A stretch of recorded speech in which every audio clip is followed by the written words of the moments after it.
911, what's your emergency? Yes, ma'am. Ma'am? Yes. I just shot my family. Okay, sir, stay in line with me. Ma'am, I love my family. He walked into the execution chamber without a fight. No shaking hands, no final confession, no attempt to save himself. For a man who once survived the chaos of the Gulf War, Jeffrey Glenn Hutchinson looked strangely calm as guards strapped him onto the gurney. A salmon-colored sheet covered his body. The fluorescent lights hummed overhead, and the witnesses behind the glass waited for his final words. But Hutchinson didn't give them anything. Not a whisper, not an apology, not even a final breath of denial. And the strangest part, until the very last second of his life, he swore he didn't do it. He claimed 2 masked intruders stormed into the home and wiped out an entire family, including 3 innocent children. He insisted that he fought them off, shot at them, tried to save the victims. But investigators said he was lying. Prosecutors said the evidence was overwhelming, and the court said the story never changed because the truth never came out of his mouth. What makes a decorated Army Ranger, someone trained to protect, turn a Mossberg shotgun on the people who trusted him most? And why did he go to his death insisting he was innocent, even while standing in a room soaked in silence? Tonight, we're breaking down the twisted, disturbing case of Jeffrey Glenn Hutchinson, a Gulf War veteran, a father figure, and the man responsible, according to the state, for one of the most devastating family executions Florida has ever seen. You're watching Death Row Diaries. If you're into real true crime storytelling, no fluff, no filters, make sure to subscribe, hit the bell, and drop a comment telling us who you want covered next. Now, let's go back to where this story really begins. Long before Florida knew his name, long before prosecutors painted him as a cold-blooded family executioner, Jeffrey Glenn Hutchinson was just a quiet kid growing up between Alaska and Kettle Falls, Washington. His childhood wasn't the kind that makes newspaper headlines.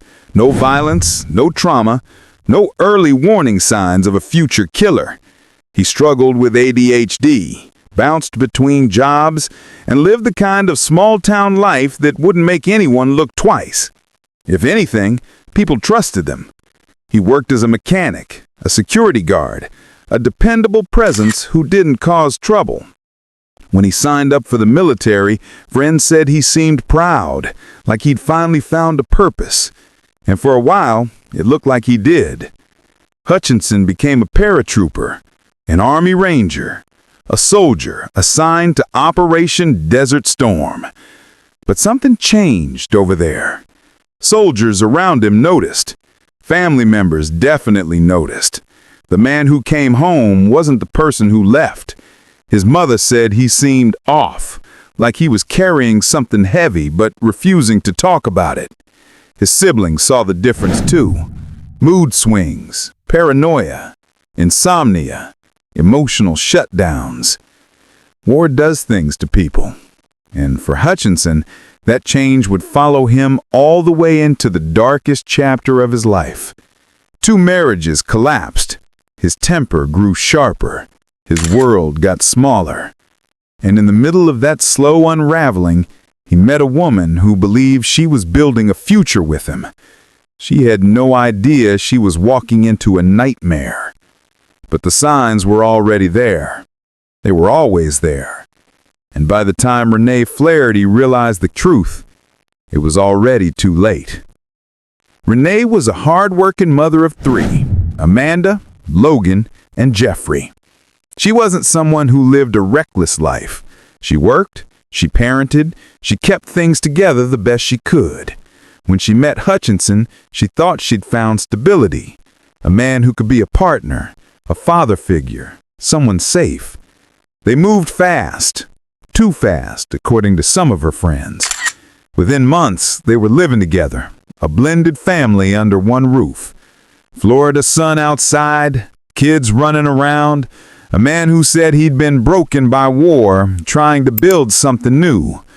But the cracks appeared early. The drinking, the mood swings, the moments where he zoned out like he wasn't even in the room, the nights where he couldn't sleep and paced the hallway until sunrise. Renee told friends she felt something off. "He's not the man I thought he was," she said. Domestic life became tense. Money problems got worse. Hutchinson's mental health spiraled deeper, but he refused treatment. Instead, he drank. He shut down. He snapped. Still, Renee tried to keep the peace, for herself and especially for her kids. She didn't think she was living with someone capable of violence. She didn't think he would ever hurt the children. And that belief held, right until the night everything exploded. The night Hutchinson stormed out of the house. The night he drank, stewed in anger, and made the drive back home. And the night Florida investigators would later say he became something unrecognizable. The day started like any other. Nothing about it felt fated or deadly.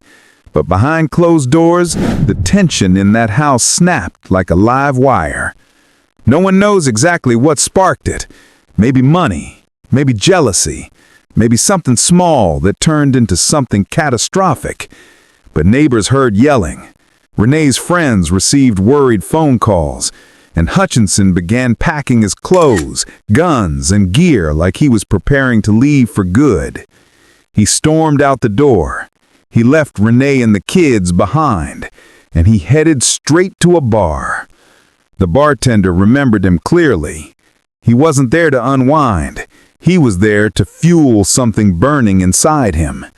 He drank whiskey. He complained about Renee. He told strangers he was pissed off. Meanwhile, Renee was telling a friend she was scared. Scared that Hutchinson was out drinking. Scared that he might come back angry. Scared enough to say something was seriously wrong. Whatever happened at that bar followed him home. And within 1 hour, the entire family was gone. The details that came out later would horrify investigators. Renee shot in the head. Amanda, just 7 years old, shot in the head. Logan, only 4, shot in the head. And Jeffrey, 9 years old, shot in the chest, then the head. All of it done with the Mossberg shotgun Hutchinson kept in the house, at point-blank range, inside the home where those kids should have been safest. When deputies walked in, the silence was suffocating. The bodies were still warm. The bedroom was destroyed. The living room looked frozen in terror. Spent yellow shotgun shells were scattered everywhere. The smell of gunpowder hung in the air. And there, standing calmly, was Hutchinson. He was the one who called 911. He didn't flee. He didn't hide. He just waited. And when officers questioned him, he said something that stunned everyone. "They weren't shot by me," he claimed. "2 masked intruders broke in." It would become the story he told for the rest of his life. But investigators said the evidence told the truth he refused to say out loud. Gunshot residue coated both of his hands.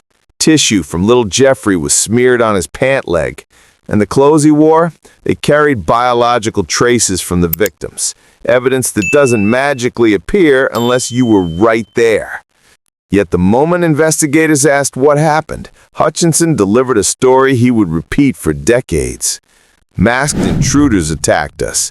He claimed he fought them off, but they supposedly killed his entire family before escaping into the night. No footprints, no forced entry, no fingerprints, nothing.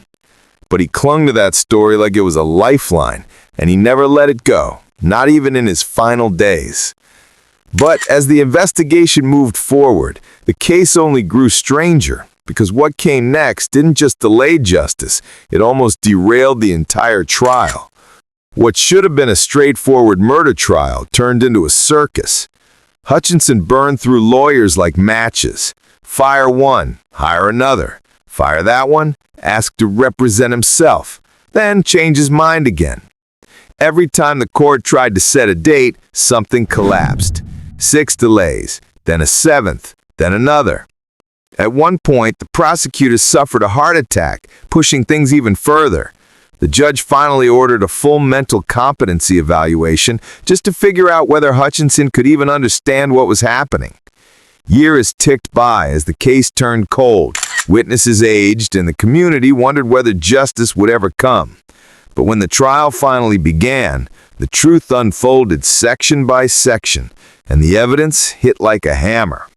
The state had one message: you can argue motives, you can argue mindsets, but you can't argue science. Gunshot residue was found on both of his hands. 5 shells recovered from the scene matched his shotgun, and forensic tests proved Jeffrey's tissue ended up on his clothing during the attack, not from handling, not from cleanup, but from proximity at the exact moment of the blast. There were no signs of intruders, no broken locks, no forced entry, no footprints from masked killers creeping around a Florida home. The prosecution laid it out plainly. The evidence doesn't lie. Hutchinson's team clung to the same story he told from the start: mysterious intruders who came out of nowhere. But they shifted strategies too. They claimed he was heavily intoxicated, so even if he pulled the trigger, it wasn't planned. Then they brought up mental illness, bipolar disorder, Gulf War trauma, and alcohol-induced blackouts. They painted a picture of a broken veteran spiraling into darkness. But the jury didn't buy it. After hearing every witness and every explanation, they came back unanimous, guilty on all 4 murders. But the next phase would decide his fate, and this time, the judge made the final call. Hutchinson waived the jury for sentencing, a risky move because everything now rested on one person, Judge Barton. The judge acknowledged Hutchinson's military service. He even gave him a life sentence for Renee, the adult victim. But when he turned to the deaths of the children, his tone changed. Jeffrey's murder, he said, was especially heinous, atrocious, and cruel. The 2 young girls were asleep when they were shot. They never screamed, they never ran, they never even opened their eyes. For that, Hutchinson received 3 death sentences.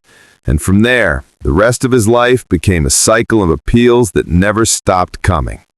Once he reached Florida's death row, Hutchinson began a 20-year marathon of legal challenges. 2002, rejected. 2004, rejected again. 2009, denied. 2012, the 11th Circuit said no. 2013, federal court dismissed. 2018, denied again. 2022, new evidence was dismissed outright. Every appeal said the same thing. He wasn't there. Masked intruders did it. He had brain damage. PTSD ruined his judgment. His Gulf War issues destroyed his sense of reality. But courts, state and federal, kept returning to the same conclusion. The story changed, the evidence didn't. Each denial chipped away at him, and over time, inmates noticed a shift. He grew more withdrawn, more paranoid, more convinced someone else had set him up. Then came the moment that changed everything. The state issued a death warrant. When the Florida government signed Hutchinson's execution warrant, decades of delays ended in a single stroke. His lawyer scrambled. They filed last-minute appeals, emergency motions, competency claims, everything they could think of. But judges shut them down within days. The rulings were blunt. He was competent. The evidence was overwhelming. There were no masked intruders, no unknown killers, no forensic proof of anything except guilt. As the date approached, 2 families prepared for completely opposite experiences. The victims' relatives prepared to witness the end of a nightmare. Hutchinson's family insisted he was innocent and begged the state to reconsider. But the clock kept moving, and when the night finally came, the room went silent. Hours before his execution, Hutchinson chose a final meal that almost felt symbolic. Salmon, mahi-mahi, asparagus, a baked potato, and iced tea. Clean, quiet, nothing extravagant. Witnesses watched as he was strapped to the gurney, and something unexpected happened. He stayed silent. No apology, no final speech, no declaration of innocence. He simply closed his eyes. At 8:15 p.m., the state pronounced him dead. On one side of the glass, the victim's brother whispered, "He earned this." On the other side, Hutchinson's family wept, whispering, "He didn't do it." One room, two realities, and a story that would never reconcile the two. But the biggest question remained long after the chamber went dark. Even now, the case leaves people divided. Was Scott Hutchinson a violent man who finally snapped after years of pressure?